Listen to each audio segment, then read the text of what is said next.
Obuka ngoba abantu abangabhizi ngalutho empilweni esebagive up empilweni abanazi izitha. Isizulu ke sithi akukho soka ladla kahle imbangi ikhala. La Ndumaniswe eThekwini kanti umuntu manje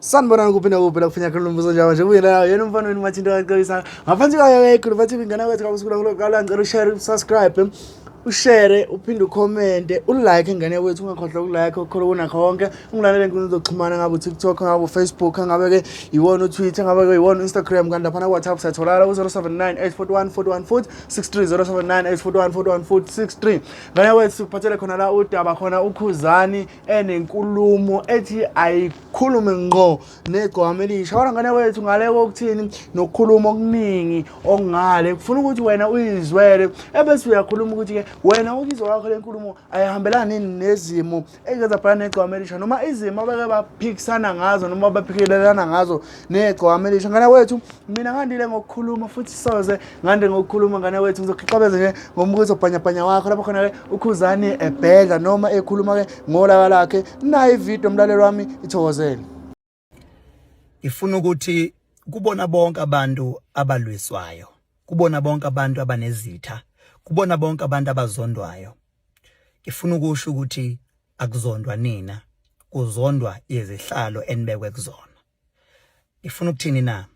Akuzondwa nina, kuzondwa lento ekunina enayiphiwa umdali. Kuzondwa impumulelo yenu. Akuzondwa nina. Obuka ngoba abantu abangabhizi ngalutho empilweni esebagive up empilweni abanazi izitha. Isizulu ke sithi akukho soka ladla kahle imbangi ikhala. La obekwe khona lokhu onakho baningi abantu abafisayo ukuthi bebe khona noma bebe nakho. Kodwa ngenhlanhla yakho owayinika umdali uNkulunkulu wabeka wena kulesihlalo okusona. Akulwiswa wena, kulwiswa isihlalo obekwe kusona. Ithe insizwa mangabe ngikhuluma nayo ithi kunombhalo wabahluleli osencwadini engcwele othi ngesikhathi uSamsoni ehlaselwa ngamaFilisti akwazi ukuthi ambamba azamkhipha amehlo ngoba ayizitshela ukuthi lento isemehlweni.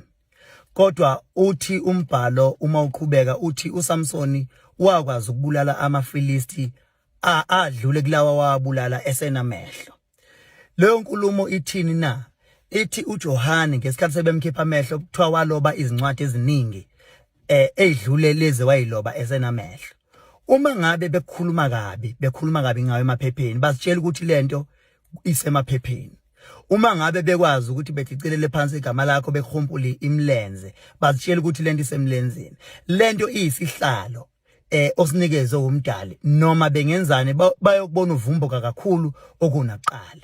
Izothi kunina abafowethu enizondwayo enezitha, izothi kunina asilwe izimpi zethu sikhumbule ukuthi lezi zimpi esizilwayo akuzona ezethu ezehlalo esibekwe kusona. Asiyeke isihlalo sizilwele sona ngokwaso ngoba lento ingeyesihlalo.